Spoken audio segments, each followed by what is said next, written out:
Welcome to all of you. ਅੱਜ ਬੇਟਾ ਆਪਾਂ ਪੜ੍ਹਾਂਗੇ ਪ੍ਰਿੰਸੀਪਲ ਤੇਜਾ ਸਿੰਘ ਦਾ ਲੇਖ ਘਰ ਦਾ ਪਿਆਰ। ਸਭ ਤੋਂ ਪਹਿਲਾਂ ਲੇਖਕ ਬਾਰੇ। ਲੇਖਕ ਦਾ ਜੀਵਨ ਕਾਲ 1894 ਤੋਂ 1958 ਤੱਕ ਦਾ। ਪ੍ਰਿੰਸੀਪਲ ਤੇਜਾ ਸਿੰਘ ਦਾ ਜਨਮ 1894 ਦੇ ਵਿੱਚ ਭਾਈ ਭਲਾਕਰ ਸਿੰਘ ਦੇ ਘਰ ਮਾਤਾ ਸੁਰਸਤੀ ਦੀ ਕੁੱਖੋਂ ਪਿੰਡ ਅਡਿਆਲਾ ਜ਼ਿਲ੍ਹਾ ਰਾਵਲਪਿੰਡੀ 'ਚ ਹੋਇਆ ਸੀ। 1910 ਦੇ ਵਿੱਚ ਉਹਨਾਂ ਨੇ ਮੈਟ੍ਰਿਕ ਪਾਸ ਕੀਤੀ ਸੀ ਖਾਲਸਾ ਕਾਲਜ ਸਕੂਲ ਅੰਮ੍ਰਿਤਸਰ ਤੋਂ। 1914 ਵਿੱਚ BA ਕੀਤੀ ਅਤੇ 1917 ਦੇ ਵਿੱਚ ਅੰਗਰੇਜ਼ੀ ਦੀ MA। ਉਸ ਤੋਂ ਬਾਅਦ 1945 ਵਿੱਚ ਖਾਲਸਾ ਕਾਲਜ ਬੰਬਈ ਦੇ ਪ੍ਰਿੰਸੀਪਲ ਬਣੇ। ਫਿਰ ਪੰਜਾਬ ਯੂਨੀਵਰਸਿਟੀ ਦੇ ਕਹਿਣ 'ਤੇ 1948 ਵਿੱਚ ਪਬਲੀਕੇਸ਼ਨ ਬਿਊਰੋ ਦੇ ਵਿੱਚ ਆ ਗਏ ਸਨ ਅਤੇ 1949 ਦੇ ਵਿੱਚ ਮਹਿੰਦਰਾ ਕਾਲਜ ਪਟਿਆਲਾ ਦੇ ਪ੍ਰਿੰਸੀਪਲ ਬਣੇ। ਪੰਜਾਬੀ ਸਾਹਿਤ ਦੀ ਅਤੇ ਬੋਲੀ ਦੀ ਉਹਨਾਂ ਨੇ ਬਹੁਤ ਜ਼ਿਆਦਾ ਸੇਵਾ ਕੀਤੀ। 1951 ਦੇ ਵਿੱਚ ਪੈਪਸੂ ਸਰਕਾਰ ਨੇ ਉਹਨਾਂ ਨੂੰ ਸਨਮਾਨਿਤ ਕੀਤਾ ਅਤੇ ਮਾਰਚ 1956 ਦੇ ਵਿੱਚ ਉਹਨਾਂ ਨੂੰ ਅਭਿਨੰਦਨ ਗ੍ਰੰਥ ਭੇਟ ਕੀਤਾ ਗਿਆ ਸੀ। ਉਹਨਾਂ ਦੇ ਵਾਰਤਕ ਨਿਬੰਧ ਨਾਲ ਸੰਬੰਧਿਤ ਪੁਸਤਕਾਂ ਹਨ ਸਾਹਿਤ ਦਰਸ਼ਨ, ਨਵੀਆਂ ਸੋਚਾਂ, ਸਹਿਜ ਸੁਭਾਅ ਅਤੇ ਘਰ ਦਾ ਪਿਆਰ। ਉਸ ਤੋਂ ਬਾਅਦ ਉਹਨਾਂ ਦੀ ਜਿਹੜੀ ਸਵੈ ਜੀਵਨੀ ਹੈ ਉਸ ਦਾ ਨਾਮ ਕੀ ਹੈ? ਆਰਸੀ।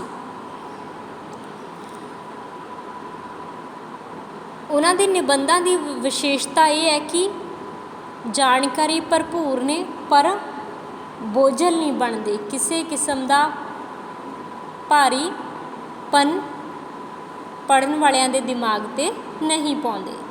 ਘਰ ਦਾ ਪਿਆਰ। ਘਰ ਇੱਟਾਂ ਜਾਂ ਵੱਟਿਆਂ ਦੇ ਬਣੇ ਕੋਠੇ ਨੂੰ ਨਹੀਂ ਕਹਿੰਦੇ। ਘਰ ਤੋਂ ਭਾਵ ਉਹ ਥਾਂ ਜਿੱਥੇ ਮਨੁੱਖ ਦੇ ਪਿਆਰ ਦੀਆਂ ਸੱਧਰਾਂ ਪਲਦੀਆਂ ਨੇ। ਲੇਖਕ ਕੀ ਦੱਸਦਾ ਕਿ ਘਰ ਸਿਰਫ ਉਹ ਨਹੀਂ ਜੋ ਇੱਟਾਂ ਅਤੇ ਵੱਟਿਆਂ ਨਾਲ ਬਣਿਆ। ਘਰ ਤਾਂ ਉਹ ਹੈ ਜਿੱਥੇ ਮਨੁੱਖ ਦਾ ਪਿਆਰ ਹੈ, ਪਿਆਰ ਨਾਲ ਭਰੀਆਂ ਸੱਧਰਾਂ, ਠੀਕ ਹੈ, ਉਹਦੀਆਂ ਉਮੰਗਾਂ, ਉਮੀਦਾਂ, ਇੱਛਾਵਾਂ ਪਲਦੀਆਂ ਰਹਿੰਦੀਆਂ ਨੇ।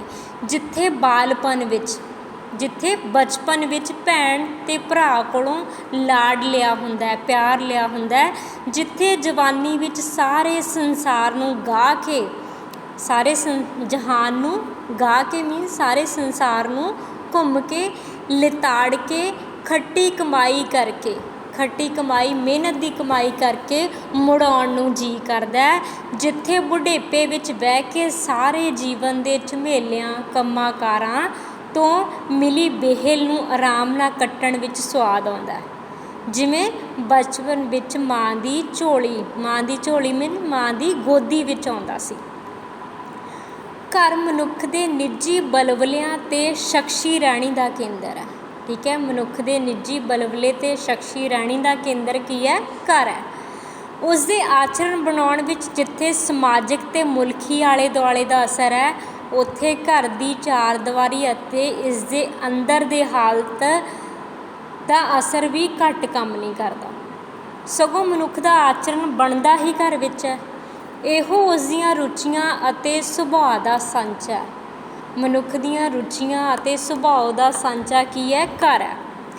ਕਈ ਵਾਰ ਜਦ ਮੈਂ ਕਿਸੇ ਸੱਜਣ ਨੂੰ ਕੋਝੇ ਮੀਨਸ ਬਦਸੂਰਤ, ਸੜੀਅਲ ਮੀਨਸ ਬਹੁਤ ਗੁੱਸੇ ਨਾਲ ਭਰਪੂਰ ਜਾਂ ਖਿਜੂ ਸੁਭਾਅ ਵਾਲੇ ਦੇਖਦਾ ਤਾਂ ਮੇਰਾ ਦਿਲ ਕਰਦਾ ਅਤੇ ਕਹਿੰਦਾ ਕਿ ਇਸ ਵਿਚਾਰੇ ਨੂੰ ਘਰ ਦਾ ਪਿਆਰ ਨਹੀਂ ਮਿਲਿਆ ਹੋਣਾ।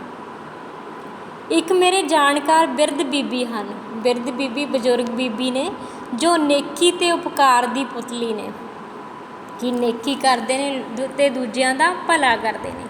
ਸਵੇਰੇ ਸ਼ਾਮ ਬਿਨਾਂ ਨਾਗਾ, ਠੀਕ ਹੈ, ਬਿਨਾਂ ਨਾਗਾ ਮੀਨਸ ਹਰ ਰੋਜ਼ ਨਿਤਨੇਮ ਕਰਦੇ ਨੇ। ਨਿਤਨੇਮ ਦੇ ਵਿੱਚ ਕੀ ਹੈ ਕਿ 5 ਬਾਣੀਆਂ ਦਾ ਪਾਠ ਕਰਦੇ ਨੇ, ਗੁਰਦੁਆਰੇ ਦੀ ਪਰਿਕਰਮਾ ਕਰਦੇ ਨੇ।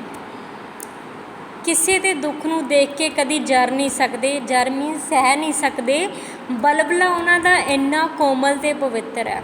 ਬਲਬਲਾ ਮੀਨਸ ਹਿਰਦਾ ਉਹਨਾਂ ਦਾ ਇੰਨਾ ਜ਼ਿਆਦਾ ਕੋਮਲ ਅਤੇ ਪਵਿੱਤਰ ਹੈ ਕਿ ਚੱਪੇ ਚੱਪੇ 'ਤੇ ਹਮਦਰਦੀ ਨਾਲ ਫਿਸ ਪੈਂਦੇ ਨੇ। ਕਿ ਉਹਨਾਂ ਵਿੱਚ ਹਮਦਰਦੀ ਬਹੁਤ ਜ਼ਿਆਦਾ ਹੈ। ਬੱਚਿਆਂ ਨੂੰ ਦੇਖ ਕੇ ਤਾਂ ਬੱਚੇ ਹੀ ਬਣ ਜਾਂਦੇ ਨੇ, ਪਰ ਸੁਭਾਅ ਉਹਨਾਂ ਦਾ ਬਹੁਤ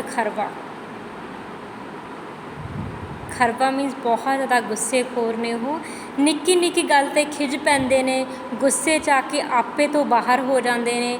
ਉਸ ਹਾਲਤ ਵਿੱਚ ਉਹਨਾਂ ਨੂੰ ਦੇਖੋ ਤਾਂ ਮਾਲੂਮ ਹੁੰਦਾ ਕਿ ਉਹਨਾਂ ਦੇ ਦਿਲ ਵਿੱਚ ਕੋਈ ਤਰਸ ਹੀ ਨਹੀਂ ਹੈ, ਕੋਈ ਪਿਆਰ ਨਹੀਂ ਹੈ, ਪਰ ਹੁੰਦੇ ਉਸ ਵਕਤ ਵੀ ਓਨੇ ਹੀ ਨਰਮ ਅਤੇ ਕੋਮਲ ਨੇ। ਕੇਵਲ ਇਹ ਕੋਮਲਤਾ ਅਤੇ ਨਰਮੀ ਗੁੱਸੇ ਦੇ ਪਰਦੇ ਹੇਠ ਛੁਪੀ ਹੁੰਦੀ ਹੈ। ਇਸ ਗੁੱਸੇ 'ਤੇ ਝੱਲ ਪਾਉਣੇ ਦਾ ਕਾਰਨ ਉਹਨਾਂ ਦੀ ਜ਼ਿੰਦਗੀ ਦਾ ਪਿੱਛਾ ਫੋਲਣ ਤੋਂ ਮਿਲਦਾ ਹੈ, ਕਿ ਉਹਨਾਂ ਦੀ ਜ਼ਿੰਦਗੀ ਦੇ ਬਾਰੇ ਜਾਣਨ ਤੋਂ ਪਤਾ ਚੱਲਦਾ ਹੈ ਕਿ ਉਹਨਾਂ ਨੂੰ ਘਰ ਦਾ ਪਿਆਰ ਨਹੀਂ ਮਿਲਿਆ। ਪਤੀ ਜਵਾਨੀ ਵਿੱਚ ਹੀ ਸਾਥ ਛੱਡ ਗਿਆ, ਕਿ ਪਤੀ ਹੈ ਜਿਹੜੇ ਜਵਾਨ ਉਮਰ ਦੇ ਵਿੱਚ ਉਸਦੀ ਮੌਤ ਹੋ ਗਈ, ਅਤੇ ਝੋਲੀ ਹੈ ਜਿਹੜੀ ਗੋਦੀ ਹੈ ਪੁੱਤਰਾਂ ਧੀਆਂ ਤੋਂ ਖਾਲੀ ਰਹੀ।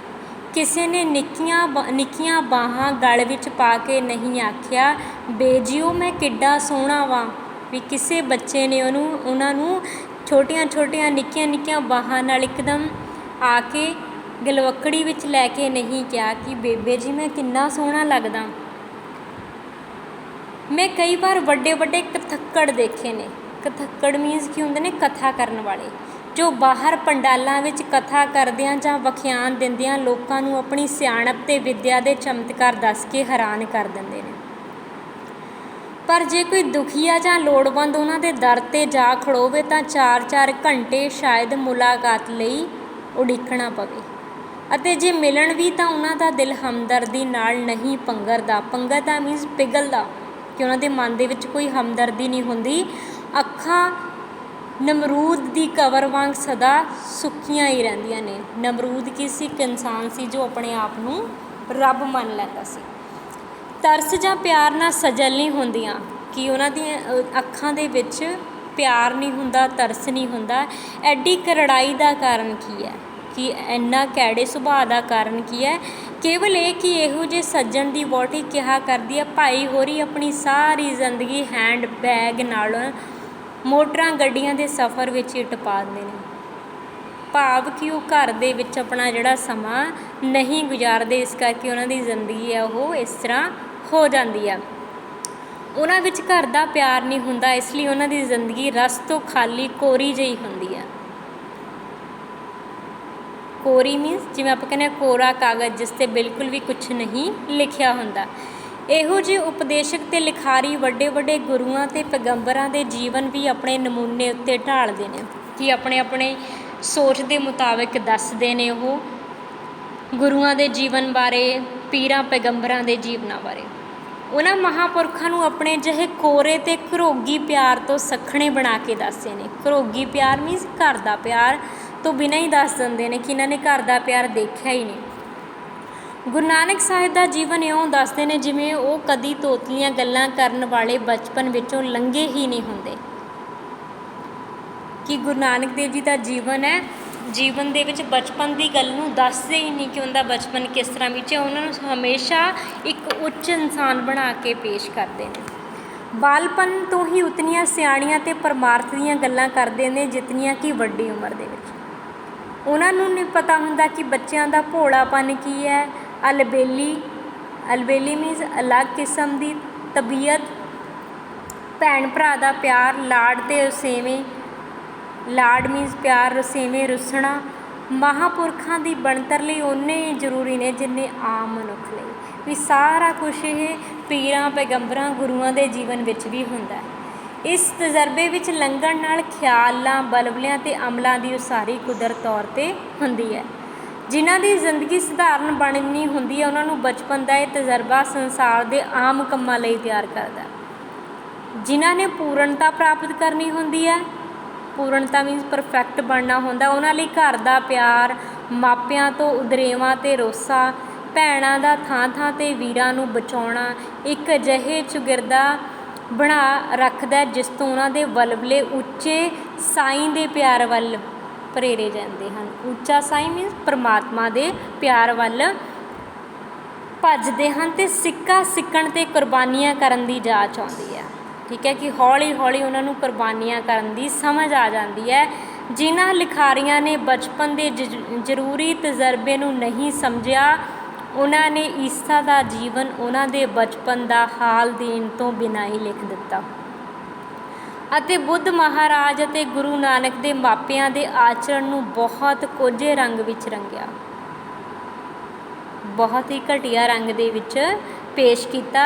ਜੇ ਲਿਖਾਰੀਆਂ ਨੂੰ ਖਿਆਲ ਹੁੰਦਾ ਕਿ ਮਹਾਂਪੁਰਖ ਵੀ ਆਪਣੇ ਘਰ ਦੇ ਆਲੇ ਦੁਆਲੇ ਵਿੱਚੋਂ ਚੰਗਾ ਅਸਰ ਲੈ ਸਕਦੇ ਹਨ, ਤਾਂ ਉਹ ਇਹਨਾਂ ਦੇ ਮਾਪਿਆਂ ਦਾ ਜ਼ਿਕਰ ਬੜੇ ਸਤਿਕਾਰ ਨਾਲ ਕਰਦੇ ਅਤੇ ਉਹਨਾਂ ਦੇ ਘਰੋਗੀ ਚੁਗਿਰਦੇ ਵਿੱਚ ਕੁਝ ਵੀ ਮਹਾਨਤਾ ਦੇ ਚਿੰਨ੍ਹ ਲੱਭਣ ਦਾ ਯਤਨ ਕਰਦੇ, ਉਹਦੇ ਘਰ ਵਿੱਚੋਂ ਕੁਝ ਮਹਾਨ ਗੱਲਾਂ ਨੂੰ ਲੱਭਦੇ। ਮੈਨੂੰ ਤਾਂ ਗੁਰੂ ਨਾਨਕ ਦੇਵ ਜੀ ਦੀ ਜਨਮ ਸਾਖੀ ਵਿੱਚੋਂ ਵਧੇਕ ਤੋਂ ਵਧੇਕ ਦਰਦਨਾਕ ਅਤੇ ਰੋਮਾਂਚ ਕਰ ਦੇਣ ਵਾਲਾ ਨਜ਼ਾਰਾ ਉਦੋਂ ਲੱਭਦਾ ਕਿ ਵਧੇਕ ਤੋਂ ਵਧੇਕ, ਵੱਧ ਤੋਂ ਵੱਧ ਦਰਦ ਦੇਣ ਵਾਲਾ ਨਜ਼ਾਰਾ ਮੀਨਜ਼ ਦ੍ਰਿਸ਼, ਜਿਸ ਵਿੱਚ ਗੁਰੂ ਜੀ ਪਰਦੇਸ ਯਾਤਰਾ ਕਰਕੇ ਘਰ ਨੂੰ ਆਉਂਦੇ ਨੇ, ਪਰ ਦਿਲ ਨੂੰ ਕਰੜਾ ਮੀਨਜ਼ ਕੈੜਾ ਕਰਕੇ ਆਪ ਬਾਹਰ ਖੂਹ 'ਤੇ ਬਹਿ ਜਾਂਦੇ ਨੇ ਅਤੇ ਭਾਈ ਮਰਦਾਨੇ ਨੂੰ ਆਪਣੇ ਘਰ ਵਾਲਿਆਂ ਦੀ ਖਬਰ ਸੁਰਤ ਮੀਨਜ਼ ਖਬਰਸਾਰ ਲੈਣ ਲਈ ਭੇਜਦੇ ਨੇ, ਪਰ ਕਹਿੰਦੇ ਹਨ ਇਹ ਨਾ ਦੱਸੀ ਕਿ ਮੈਂ ਇੱਥੇ ਆਇਆ। ਮਰਦਾਨਾ ਮਾਤਾ ਤ੍ਰਿਪਤਾ ਜੀ ਪਾਸ ਪੁੱਜਦਾ ਅਤੇ ਘਰ ਦਾ ਹਾਲ ਪੁੱਛ ਕੇ ਵਿਦਾ ਹੋਣ ਲੱਗਦਾ, ਵਿਦਾ ਹੋਣਾ ਵਾਪਸ ਆਉਣਾ। ਮਾਤਾ ਜੀ ਵੀ ਉਸਦੇ ਪਿੱਛੇ ਪਿੱਛੇ ਪਿੰਡ ਤੋਂ ਬਾਹਰ ਆ ਜਾਂਦੇ ਨੇ ਜਿੱਥੇ ਗੁਰੂ ਜੀ ਬੈਠੇ ਹੁੰਦੇ ਹਨ। ਜੇ ਕਿਸੇ ਨੇ ਮਾਂ ਦੇ ਵਿਡੱਤਣ ਮੀਨਜ਼ ਵੱਡਾਪਣ ਅਤੇ ਅਰਸੀ ਅਸਰ ਨੂੰ ਦੇਖਣਾ ਹੋਵੇ, ਅਰਸੀ ਅਸਰ ਮੀਨਜ਼ ਪਿਆਰ, ਤਾਂ ਇਸ ਨਜ਼ਾਰੇ ਦੇ ਹਾਲ ਨੂੰ ਪੜ੍ਹਨ ਕਿ ਦ੍ਰਿਸ਼ ਬਾਰੇ ਇਹ ਜਾਣਨ। ਮਾਤਾ ਆਪਣੇ ਪੁੱਤਰ ਨੂੰ ਦੇਖ ਕੇ ਬਹਿਬਲ ਹੋ ਜਾਂਦੀ ਹੈ, ਬਹਿਬਲ ਹੋ ਜਾਣਾ, ਉਤਾਵਲਾ ਹੋ ਜਾਣਾ, ਅਤੇ ਉਸ ਵੇਲੇ ਜੋ ਮਮਤਾ ਵਾਲੇ ਲਫ਼ਜ਼ ਕਹਿੰਦੀ ਆ, ਉਹਨਾਂ ਦਾ ਕਰੁਣਾ ਰਸ ਉੱਚੀ ਤੋਂ ਉੱਚੀ ਕਵਿਤਾ ਅਤੇ ਉੱਚੇ ਤੋਂ ਉੱਚੇ ਵਲਵਲੇ ਨੂੰ ਮਾਤ ਦਿੰਦਾ ਕਿ ਉਸ ਟਾਈਮ ਉਹ ਕਰੁਣਾ ਭਰੀ ਸਥਿਤੀ ਹੁੰਦੀ ਹੈ ਜੋ ਕਿ ਵਧੀਆ ਤੋਂ ਵਧੀਆ ਕਵਿਤਾ ਵੀ ਨਹੀਂ ਬਿਆਨ ਕਰ ਸਕਦੀ। ਪੁੱਤ ਦਾ ਮੱਥਾ ਚੁੰਮ ਕੇ ਕਹਿੰਦੀ ਹੈ, ਵੇ ਬੱਚਾ ਮੈਂ ਤੇਥੋਂ ਵਾਰੀ, ਮੈਂ ਉਹਨਾਂ ਦੇਸ਼ਾਂ ਤੋਂ ਵਾਰੀ, ਉਹਨਾਂ ਰਾਹਾਂ ਤੋਂ ਵਾਰੀ ਜਿਨ੍ਹਾਂ ਉੱਤੇ ਤੂੰ ਚੱਲ ਕੇ ਆਇਆ। ਜੇ ਕੋਈ ਸੁੱਕਾ ਫਿਲਾਸਫਰ ਹੁੰਦਾ ਤਾਂ ਉਸੇ ਵੇਲੇ ਆਪਣੀ ਮਾਂ ਨੂੰ ਕਹਿੰਦਾ, ਜਾ ਭਈ ਜਾ, ਇਹਨਾਂ ਤਿਲਾਂ ਵਿੱਚ ਤੇਲ ਨਹੀਂ, ਤੂੰ ਮਾਇਆ ਦਾ ਰੂਪ ਧਾਰ ਕਰਕੇ ਮੈਨੂੰ ਭਰਮਾਉਣ ਆਈ ਹੈ। ਨਹੀਂ, ਗੁਰੂ ਜੀ ਮਾਤਾ ਜੀ ਦੇ ਬਚਨ ਸੁਣ ਕੇ ਫਿਸ ਪਏ ਅਤੇ ਉਹਨਾਂ ਦੇ ਚਰਨ 'ਤੇ ਡਿੱਗ ਕੇ ਖੂਬ ਰੋਏ। ਕਿ ਮਾਤਾ ਜੀ ਜਦੋਂ ਮਿਲਦੇ ਨੇ ਤਾਂ ਬੱਚੇ ਨੂੰ ਅਸੀਸ ਦਿੰਦੇ ਨੇ ਕਿ ਮੈਂ ਕੁਰਬਾਨ ਜਾਂਦੀ ਹਾਂ ਕਿ ਜਿਨ੍ਹਾਂ ਰਸਤਿਆਂ ਤੋਂ ਤੂੰ ਚੱਲ ਕੇ ਆਇਆ ਏ। ਠੀਕ ਹੈ, ਜੇ ਕੋਈ ਆਮ ਫਿਲਾਸਫਰ ਹੁੰਦਾ ਤਾਂ ਉਹ ਲਿਖਦਾ ਕਿ ਜਿਹੜੀ ਮਾਤਾ ਇਹ ਗੁਰੂਆਂ ਲਈ ਮਾਇਆ ਦਾ ਰੂਪ ਧਾਰਨ ਕਰਕੇ ਆਈ ਆ। ਉਹ ਅਥਰੂ ਹਜ਼ਾਰ ਗਿਆਨ ਧਿਆਨ ਦਾ ਨਿਚੋੜ ਸਨ, ਹਜ਼ਾਰ ਫਰਜ਼ਾਂ ਅਤੇ ਪਰਉਪਕਾਰਾਂ ਦੀ ਜੜ ਨੂੰ ਸਿੰਜਣ ਵਾਲੇ ਸਨ। ਕਿ ਗੁਰੂ ਨਾਨਕ ਸਾਹਿਬ ਦੇ ਦਿਲ ਉੱਤੇ ਬੀਬੀ ਨਾਨਕੀ ਦੇ ਪਿਆਰ ਦਾ ਘੱਟ ਅਸਰ ਸੀ। ਬੀਬੀ ਨਾਨਕੀ ਉਹਨਾਂ ਦੀ ਭੈਣ ਸੀ ਜਿਨ੍ਹਾਂ ਨੇ ਬਚਪਨ ਵਿੱਚ ਲੋਰੀਆਂ ਦੇ ਕੇ ਕੁੱਛੜ ਚੁੱਕ ਕੇ ਪਾਲਿਆ ਸੀ। ਕੁੱਛੜ ਮੀਨਜ਼ ਗੋਦੀ ਚੁੱਕ ਕੇ ਪਾਲਣਾ, ਅਤੇ ਪਿਤਾ ਦੀਆਂ ਚਪੇੜਾਂ ਤੋਂ ਝਿੜਕਾਂ ਤੋਂ ਬਚਾਇਆ ਸੀ ਅਤੇ ਖਰੇ ਸੌਦੇ ਕਰਦਿਆਂ ਸਲਾਹਿਆ ਅਤੇ ਉਤਸ਼ਾਹਿਆ ਸੀ। ਖਰਾ ਸੌਦਾ ਮੀਨਜ਼ ਸੱਚਾ ਸੌਦਾ। ਜੇ ਉਹ ਨਾਨਕ ਸਨ ਤਾਂ ਕੀ ਉਹ ਨਾਨਕੀ ਨਹੀਂ ਸਨ? ਠੀਕ ਹੈ, ਕਿ ਗੁਰੂ ਨਾਨਕ ਦੇਵ ਜੀ ਦੇ ਜੀਵਨ ਵਿੱਚ ਉਹਨਾਂ ਦੇ ਘਰ ਦਾ ਬਹੁਤ ਜ਼ਿਆਦਾ ਮਹੱਤਵ ਸੀ, ਉਹਨਾਂ ਦੀ ਮਾਤਾ ਦਾ, ਉਹਨਾਂ ਦੀ ਭੈਣ ਦਾ। ਉਸ ਤੋਂ ਬਾਅਦ ਕੀ ਮੁਹੰਮਦ ਸਾਹਿਬ ਦੀ ਜ਼ਿੰਦਗੀ ਉੱਤੇ ਉਹਨਾਂ ਦੀ ਬੀਬੀ ਖਦੀਜਾ ਦਾ ਅਸਰ ਘੱਟ ਸੀ, ਜਿਨ੍ਹਾਂ ਨੇ ਔਖੇ ਤੋਂ ਔਖੇ ਵੇਲੇ ਉਹਨਾਂ ਦੀ ਮਦਦ ਕੀਤੀ, ਉਹਨਾਂ ਦੇ ਜੀਵਨ ਆਦਰਸ਼ ਨੂੰ ਸਭ ਤੋਂ ਪਹਿਲਾਂ ਸਮਝ ਕੇ ਯਕੀਨ ਕੀਤਾ ਅਤੇ ਸਦਾ ਹੌਸਲਾ ਦਿੱਤਾ। ਜਦ ਹਜ਼ਰਤ ਮੁਹੰਮਦ ਨੂੰ ਰੱਬ ਵੱਲੋਂ ਬਾਣੀ ਉਤਰਦੀ ਤਾਂ ਉਹ ਥੱਕ ਜਾਂਦੇ, ਨਿਸਲ ਹੋ ਜਾਣਾ, ਨਿਢਾਲ ਹੋ ਜਾਣਾ। ਉਹਨਾਂ ਨੂੰ ਆਰਾਮ ਅਤੇ ਮੁੜ ਅਸਲੀ ਅਵਸਥਾ ਵਿੱਚ ਲਿਆਉਣ ਵਾਲੇ ਕੌਣ ਸੀ? ਉਹਨਾਂ ਦੇ ਪਤਨੀ ਬੀਬੀ ਖਦੀਜਾ। ਜੇ ਕਾਰਲਾਈਲ ਆਪਣੀ ਤੀਵੀਂ ਨੂੰ ਪਿਆਰ ਕਰਦਾ ਤਾਂ ਉਹ ਇੰਨਾ ਘਰੀਜੂ ਅਤੇ ਸੜੂ ਨਾ ਹੁੰਦਾ। ਉਹ ਆਪਣੇ ਕਮਰੇ ਵਿੱਚ ਪੜ੍ਹਦਾ ਜਾਂ ਲਿਖਦਾ ਅਤੇ ਉਸ ਦੀ ਵਹੁਟੀ ਵੱਖ ਵਰਾਂਡੇ ਵਿੱਚ ਬੈਠੇ ਆਏ ਗਏ ਨੂੰ ਧਰਾਂਦੀ ਰਹਿੰਦੀ, ਦੇਖਦੀ ਰਹਿੰਦੀ। ਜਦ ਕਦੀ ਉਹ ਹੀਆਂ ਮੀਨਸ ਹੌਸਲਾ ਕਰਕੇ ਉਸਦੇ ਕਮਰੇ ਦਾ ਬੂਹਾ ਖੋਲ੍ਹ ਕੇ ਅੰਦਰ ਝਾਕਦੀ, ਅੰਦਰ ਦੇਖਦੀ, ਤਾਂ ਉਹ ਖਿੱਚ ਕੇ ਖਾਣ ਨੂੰ ਪੈਂਦਾ ਅਤੇ ਉਸਨੂੰ ਤਰਾਹ ਕਰਕੇ ਬਾਹਰ ਕੱਢ ਦਿੰਦਾ। ਉਸਦਾ ਸਾਰੇ ਸੰਸਾਰ ਨੂੰ ਚੁੱਪ ਦੇ ਮਜ਼ਮੂਨ ਉੱਤੇ ਅਮੁੱਕ ਸਿੱਖਿਆ ਦੇਣ ਦਾ ਕੀ ਲਾਭ, ਜਦ ਉਸਦੀ ਆਪਣੀ ਕਲਮ ਚੁੱਪ ਨਹੀਂ ਕਰਦੀ। ਉਹ ਕਹਿੰਦੀ ਕਿ ਉਹ ਸਾਰੇ ਸੰਸਾਰ ਨੂੰ ਚੁੱਪ ਦੇ ਵਿਸ਼ੇ 'ਤੇ, ਮਜ਼ਮੂਨ ਮੀਨਸ ਵਿਸ਼ੇ 'ਤੇ ਅਮੁੱਕ, ਜਿਹੜੀ ਕਦੇ ਮੁੱਕਦੀ ਨਹੀਂ, ਉਹ ਸਿੱਖਿਆ ਦਿੰਦਾ ਹੈ, ਪਰ ਉਹਦੀ ਜਿਹੜੀ ਕਲਮ ਹੈ ਉਹ ਚੁੱਪ ਨਹੀਂ ਕਰਦੀ। ਇੱਕ ਅਹਿਮਕ ਨਾਈ ਦੀ ਕੈਂਚੀ ਵਾਂਗ, ਅਹਿਮਕ ਨਾਈ ਜਿਹੜਾ ਵੀ ਲਗਾਤਾਰ ਆਪਣਾ ਕੰਮ ਕਰਦਾ ਰਹਿੰਦਾ, ਉਹਦੀ ਕੈਂਚੀ ਵਾਕਰ ਮੀਨਸ ਵਾਂਗ ਲੁਤਰ ਕਰਦੀ, ਲੁਤਰ ਮੀਨਸ ਤੇਜ਼ ਚੱਲਦੀ। ਉਸਦੀ ਲੰਮੇ ਲੇਖ ਲਿਖ ਕੇ ਲੋਕਾਂ ਨੂੰ ਚਾਬਕ ਵਰਗੀ ਤਾੜਨਾ ਕਰਨ ਦਾ ਕੀ ਲਾਭ, ਜੇ ਉਹ ਆਪਣੇ ਘਰ ਦੀ ਸੁਆਣੀ ਨੂੰ ਆਰਾਮ ਨਾ ਦੇ ਸਕੇ, ਕਿ ਘਰ ਦੀ ਔਰਤ ਨੂੰ ਟਾਈਮ ਨਾ ਦੇ ਸਕੇ ਅਤੇ ਘਰ ਦੇ ਵਿੱਚ ਆਪਣਾ ਜਿਹੜਾ ਟਾਈਮ ਆ ਉਹ ਨਾ ਸਪੈਂਡ ਕਰ ਸਕੇ। ਇਸ ਲਈ ਕਾਰਲਾਈਲ ਦਾ ਸੁਭਾਅ ਹੈ ਜਿਹੜਾ ਉਹ ਬਹੁਤ ਜ਼ਿਆਦਾ ਗੁੱਸੇਖੋਰ ਸੀ, ਕਿਉਂਕਿ ਉਸਨੂੰ ਵੀ ਘਰ ਦਾ ਪਿਆਰ ਨਹੀਂ ਸੀ ਮਿਲ ਰਿਹਾ, ਉਹ ਘਰ ਦੇ ਪਿਆਰ ਤੋਂ ਸੱਖਣਾ ਸੀ। ਇਸ ਦਾ ਕਾਰਨ ਕੀ ਸੀ ਕਿ ਉਸਨੇ ਆਪਣੀ ਜ਼ਿੰਦਗੀ ਇਸ ਤਰ੍ਹਾਂ ਬਣਾਈ ਹੋਈ ਸੀ। ਅੱਜ ਕੱਲ੍ਹ ਬਹੁਤ ਸਾਰੀ ਦੁਰਾਚਾਰੀ ਦਾ ਕਾਰਨ ਘਰੋਗੀ ਵਸੋਂ ਦਾ ਘਾਟਾ ਅਤੇ ਬਾਜ਼ਾਰੀ ਰਹਿਣੀ ਬਹਿਣੀ ਦਾ ਵਾਧਾ। ਘਰੋਗੀ ਵਸੋਂ ਦਾ ਘਾਟਾ ਹੁੰਦਾ ਅਤੇ ਬਾਜ਼ਾਰੀ ਰਹਿਣੀ ਬਹਿਣੀ ਦੇ ਵਿੱਚ ਵਾਧਾ ਹੋ ਰਿਹਾ। ਇਸ ਦਾ ਅਸਰ ਕੀ ਪੈ ਰਿਹਾ? ਦੁਰਾਚਾਰੀ ਵੱਧ ਰਹੀ ਹੈ। ਲੋਕ ਘਰ ਦੇ ਸਦਾਚਾਰੀ ਅਸਰ ਨੂੰ ਨਾ ਜਾਣਦੇ ਹੋਏ ਬਾਲ ਬੱਚੇ ਅਤੇ ਤੀਵੀਂ ਨਾਲ ਜੀਵਨ ਬਿਤਾਉਣ ਦੀ ਥਾਂ ਕਲੱਬ ਹੋਟਲਾਂ ਦੇ ਵਿੱਚ ਰਹਿਣ ਨੂੰ ਜ਼ਿਆਦਾ ਪਸੰਦ ਕਰਨ ਲੱਗ ਪਏ ਹਨ। ਇਸ ਦਾ ਸਿੱਟਾ ਇਹ ਨਿਕਲ ਰਿਹਾ ਕਿ ਲੋਕਾਂ ਵਿੱਚ ਉਹ ਘਰੋਗੀ ਜ਼ਿੰਮੇਵਾਰੀ, ਘਰ ਦੀ ਜ਼ਿੰਮੇਵਾਰੀ, ਉਹ ਵਿਰਾਂਦਰੀ ਵਾਲੀ ਸ਼ਰਾਫਤ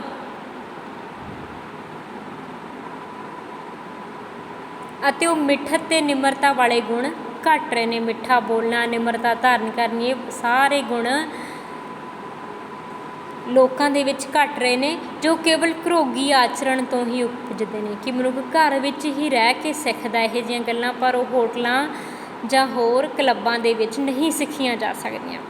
ਇਸਤਰੀ ਅਤੇ ਬੱਚਿਆਂ ਵਿੱਚ ਕੇਵਲ ਇਤਨੀ ਦਿਲਚਸਪੀ ਦੱਸੀ ਜਾਂਦੀ ਹੈ ਜਿਤਨੀ ਕਿ ਉਹਨਾਂ ਨੂੰ ਘਰ ਤੋਂ ਬਾਹਰ ਲੋਕਾਂ ਦੇ ਸਾਹਮਣੇ ਸ਼ੂਕੇ ਬਾਂਕੇ ਬਣਾ ਕੇ ਵਿਖਾਣ ਜੋਗਾ ਬਣਾ ਦੇਵੇ।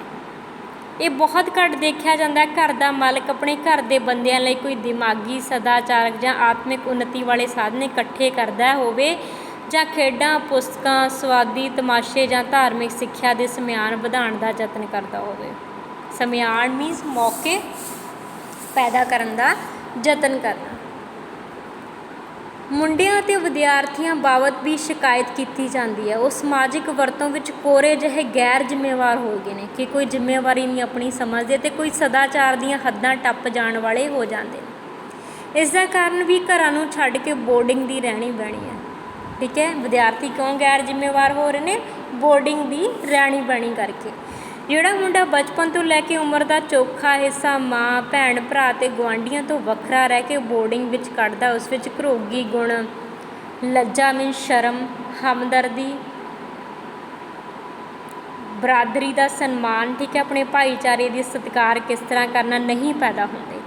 ਚਾਚੀ ਮਰ ਜਾਏ ਤਾਂ ਮੁੰਡੇ ਨੂੰ ਆਪਣੇ ਚਾਚੇ ਪਾਸ ਜਾ ਕੇ ਪਰਚੌਣੀ ਕਰਨ ਦੀ ਜਾਂਚ ਨਹੀਂ ਆਉਂਦੀ। ਪਰਚੌਣੀ ਕਰਨੀ, ਅਫਸੋਸ ਕਰਨ ਦੀ ਜਾਂਚ ਨਹੀਂ ਆਉਂਦੀ।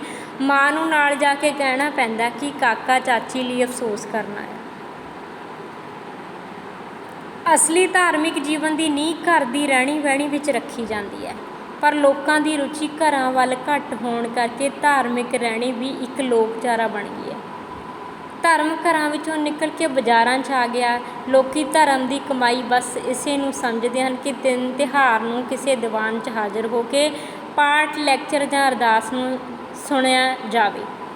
ਘਰ ਵਿੱਚ ਇਸਤਰੀਆਂ ਬੱਚਿਆਂ ਨਾਲ ਰਲ ਕੇ ਪਾਠ ਕਰਨ ਜਾਂ ਅਰਦਾਸ ਕਰਨੀ ਬਹੁਤ ਘੱਟ ਦੇਖੀ ਜਾਂਦੀ ਹੈ।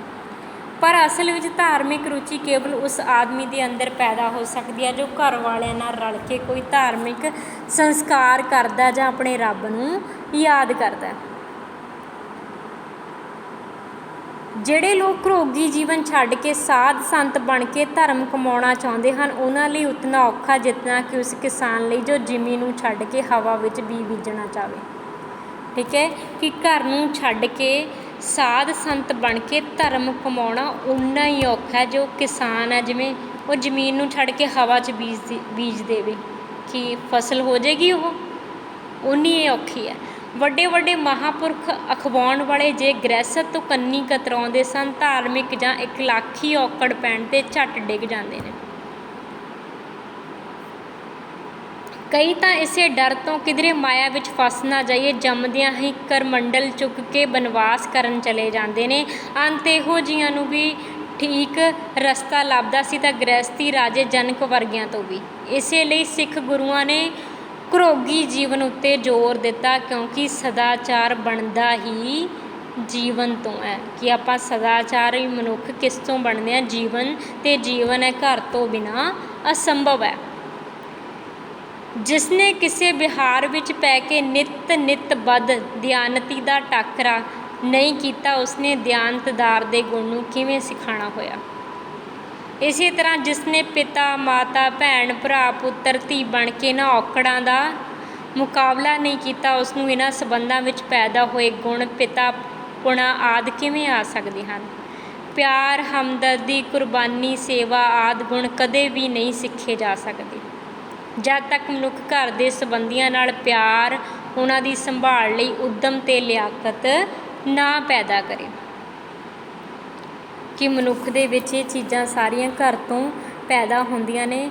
ਮਨੁੱਖ ਹੈ ਜਿਹੜਾ ਉਹ ਸੰਬੰਧੀਆਂ ਨਾਲ, ਆਪਣੇ ਰਿਸ਼ਤੇਦਾਰਾਂ ਨਾਲ ਪਿਆਰ ਅਤੇ ਉਹਨਾਂ ਦੀ ਸੰਭਾਲ ਲਈ ਉੱਦਮ ਭਾਵ ਯਤਨ ਕਰਨ ਦੀ ਲਿਆਕਤ ਨਹੀਂ ਸਿੱਖਦਾ, ਉਦੋਂ ਤੱਕ ਉਸ ਦੇ ਵਿੱਚ ਇਹ ਗੁਣ ਪੈਦਾ ਨਹੀਂ ਹੁੰਦੇ। ਘਰ ਦੇ ਪਿਆਰ ਤੋਂ ਹੀ ਸਮਾਜ ਅਤੇ ਦੇਸ਼ ਪਿਆਰ ਪੈਦਾ ਹੁੰਦਾ ਕਿ ਜੇ ਆਪਾਂ ਘਰ ਦੇ ਵਿੱਚ ਇੱਕ ਦੂਜੇ ਦੀ ਇੱਜ਼ਤ ਕਰਦੇ ਹਾਂ, ਪਿਆਰ ਕਰਦੇ ਹਾਂ, ਤਾਂ ਸਮਾਜ ਦੀ ਵੀ ਇੱਜ਼ਤ ਕਰਦੇ ਹਾਂ, ਦੇਸ਼ ਦੇ ਲੋਕਾਂ ਦੀ ਵੀ ਇੱਜ਼ਤ ਕਰਦੇ ਹਾਂ।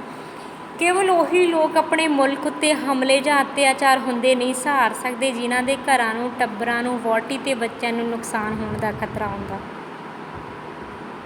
ਮੈਨੂੰ ਹਿੰਦੁਸਤਾਨ ਉਤਨਾ ਹੀ ਪਿਆਰਾ ਜਿਤਨਾ ਕਿ ਮੇਰੇ ਆਪਣੇ ਅਡਿਆਲੇ ਪਿੰਡ ਦਾ ਕੱਚਾ ਕੋਠਾ ਅਤੇ ਉਸ ਵਿੱਚ ਵਸਦੇ ਬੰਦੇ ਪਿਆਰੇ ਹਨ। ਮੈਨੂੰ ਯਾਦ ਹੈ ਮੈਂ ਰਾਵਲਪਿੰਡੀ ਪੜ੍ਹਦਾ ਹੁੰਦਾ ਸਾਂ ਤਾਂ ਹਰ ਹਫ਼ਤੇ ਐਤਵਾਰ ਕੱਟਣ ਨੂੰ ਆਪਣੇ ਪਿੰਡ ਜਾਂਦਾ ਹੁੰਦਾ ਸਾਂ। ਜਦ ਮੈਂ ਚੀਰ ਪੜਾਅ ਤੋਂ ਲੰਘ ਕੇ ਤ੍ਰਿਪਿਆ ਕੋਲ ਪੁੱਜਦਾ, ਜਿੱਥੇ ਇੱਕ ਟਿੱਬੇ ਦੇ ਓਹਲੇ ਮੇਰਾ ਪਿੰਡ ਵਸਦਾ ਦਿਸਦਾ, ਤਾਂ ਪਿੰਡ ਦੀ ਪਿਆਰੀ ਝਾਕੀ ਅੱਖਾਂ ਦੇ ਸਾਹਮਣੇ ਆਉਣ ਤੋਂ ਪਹਿਲਾਂ ਮੈਂ ਉਸ ਟਿੱਬੇ ਕੋਲ ਠਹਿਰ ਜਾਂਦਾ।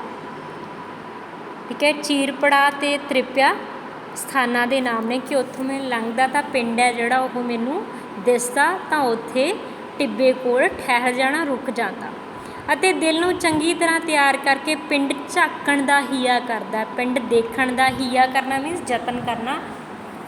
ਮੁੜਦੀ ਵੇਰ ਵੀ ਪਿੰਡ ਨੂੰ ਅੱਖਾਂ ਤੋਂ ਓਹਲੇ ਹੋਣ ਤੋਂ ਪਹਿਲਾਂ ਮੁੜ ਦੇਖਦਾ। ਕਈ ਵਾਰੀ ਉਸਦੇ ਓਹਲੇ ਹੋ ਜਾਣ ਦੇ ਮਗਰੋਂ ਕੁਝ ਕਦਮ ਪਿੱਛੇ ਪਰਤ ਕੇ ਮੁੜ ਪਿੰਡ ਨੂੰ ਦੇਖਣ ਜਾਂਦਾ ਸਾਂ। ਪਿੰਡ ਕਿੱਡਾ ਪਿਆਰਾ ਸੀ ਅਤੇ ਉਸ ਵਿੱਚ ਵਸਦੇ ਮੇਰੇ ਸੰਬੰਧੀ ਹੋਰ ਵੀ ਪਿਆਰੇ ਲੱਗਦੇ ਸਨ।